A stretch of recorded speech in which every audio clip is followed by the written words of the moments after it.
Welcome to part 4, building your revenue operations function. How do you actually build revenue operations in your company? When should you do it? How should you structure it?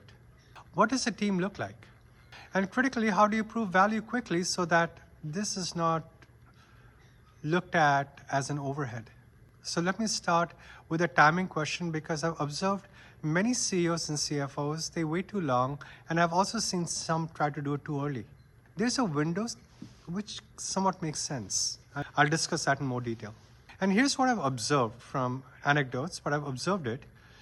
You need the foundations of revenue operations when you hit about $10 to $15 million in ARR, or when you have more than 20, 25 people across your go-to-market teams. That is when the informal coordination breaks down. That's when the scrappiness that got you to product market fit, it becomes a dysfunction that prevents you from scaling. Remember, before this point, you're simply 5 to 8 people and everyone is sitting in the same room maybe, and you probably don't need formal RevOps. The CEO or an early ops hire, they can coordinate things informally. And the communication, it happens quite naturally. Everyone knows what everyone else is doing. But then you hit this inflection point, and then what happens? In this particular inflection point, at almost every company at around the same size, maybe $25 million, suddenly the VP of sales doesn't know what the marketing is working on. Customer success is surprised by what sales is promising. And the finance team, they can't get clean data for the board deck without a week of spreadsheet wrangling. You have crossed from we are all in this together to we need actual systems and processes. And that, my friend, is when you need RevOps. Now, some companies wait longer. They think RevOps is something you add when you hit a higher revenue path, $30, $40 million. But when the pain becomes absolutely unbearable. And that's expensive thinking. You know why? Because the dysfunction, it compounds. The bad habits get institutionalized. The workarounds, they become the way we do things is the common explanation. And the data quality problems even gets worse. And when you finally try to fix it, you are literally doing open heart surgery while running a marathon. I observed a company, they were doing about $55 million in ARR, that they were trying to implement RevOps for the first time. And they had 7 different systems that barely talked to each other. They had 15 different definitions of lead stages, 15 different definitions across different regions. They had tribal knowledge and manual processes everywhere. It took them 18 months and millions of dollars to get to a baseline level of operational maturity. And during that time, their growth slowed because they were so focused on fixing the infrastructure that they could not focus on going to market effectively. Compare that to a company I worked with indirectly, and they were only doing about $12 million in ARR? And they had some early tech debt and some process inconsistencies, but nothing that was deeply institutionalized. They got to operational maturity in 6 months. And they scaled from $12 million to $26 million in a couple of years without having to redo their infrastructure. The early investment paid for itself many times over. So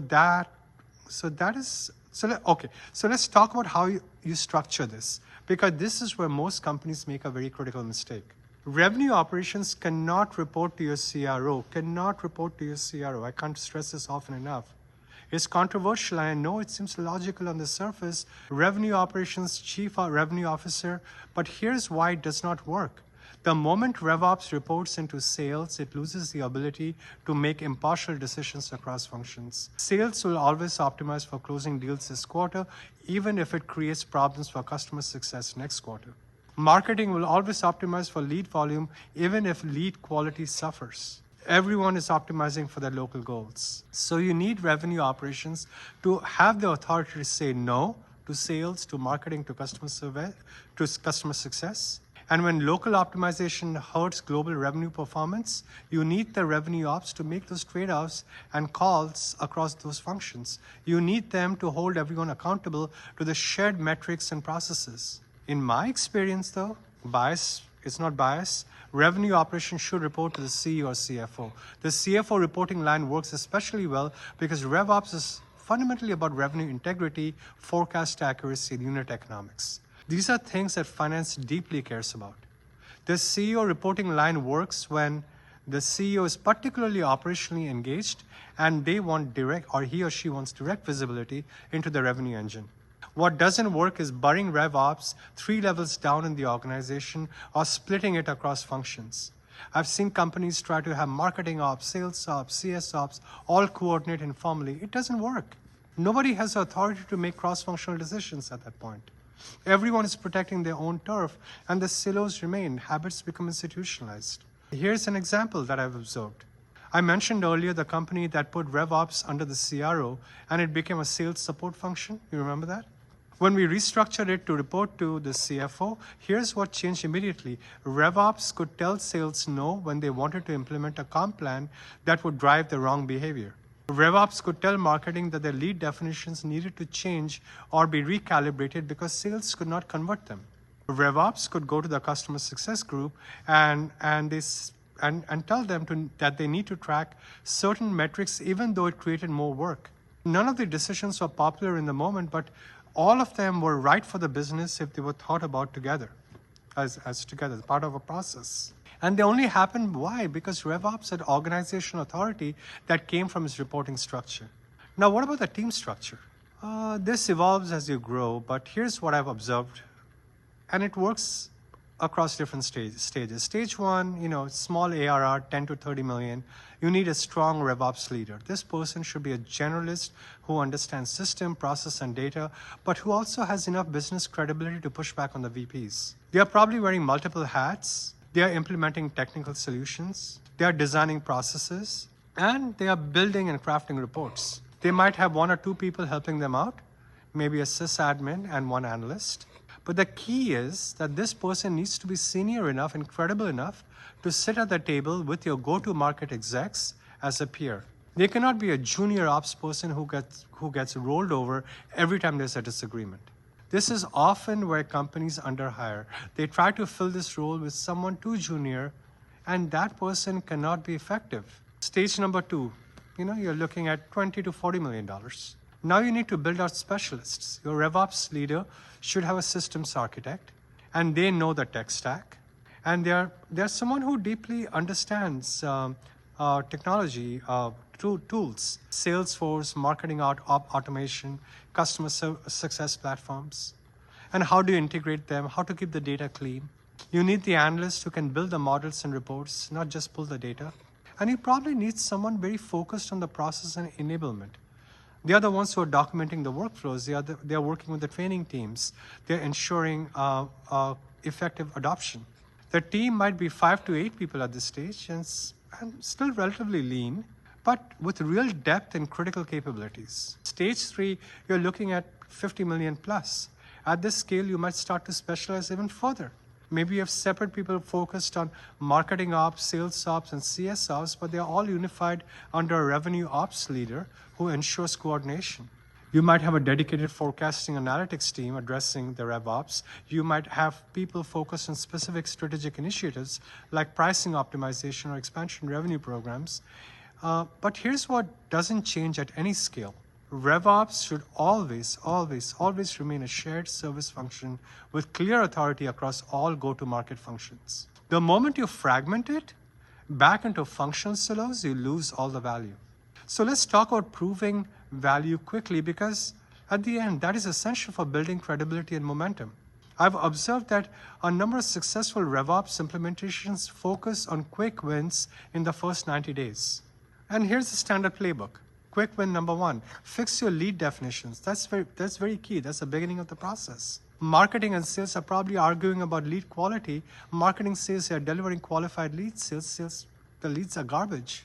And this is often because there's no clear shared definition of what a qualified lead actually is. RevOps can solve this in weeks, not months. Get both teams in a room, look at historical conversion data, agree on the characteristics that predict the conversion, implement clear lead scoring or qualification criteria, and hold both the teams accountable.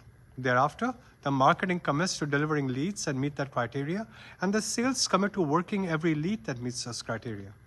The argument stops, and both teams can now focus on optimization together. Quick one, number 2.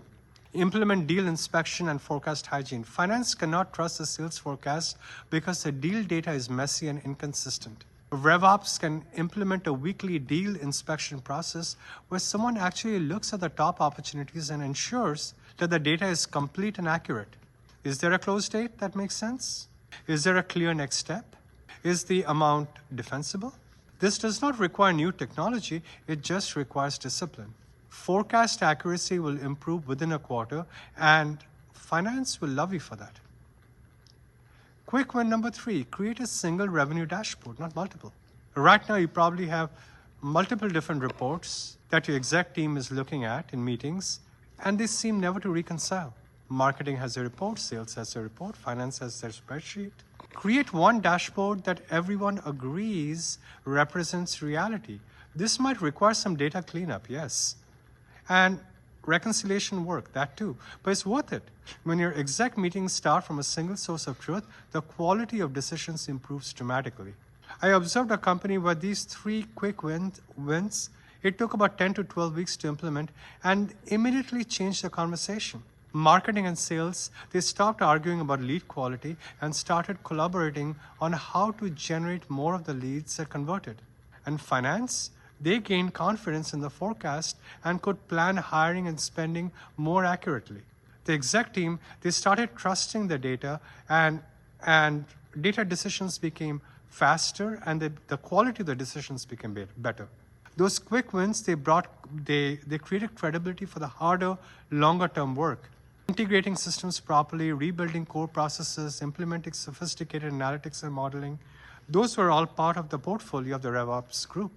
But you need the quick wins first to prove that this is not just overhead, it's strategic infrastructure that drives better business outcomes. Oh, and one final point about building RevOps. This is really a change management exercise as much as a technical exercise.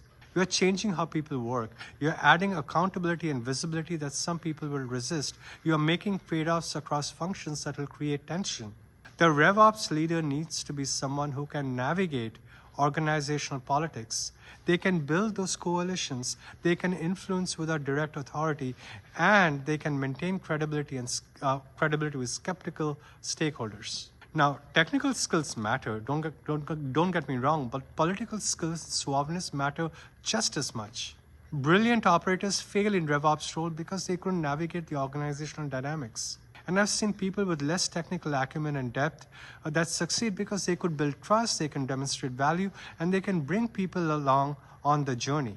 So next week in our final part, we will talk more about measuring what matters, the metrics that actually indicate whether revenue operations will turn out to be successful.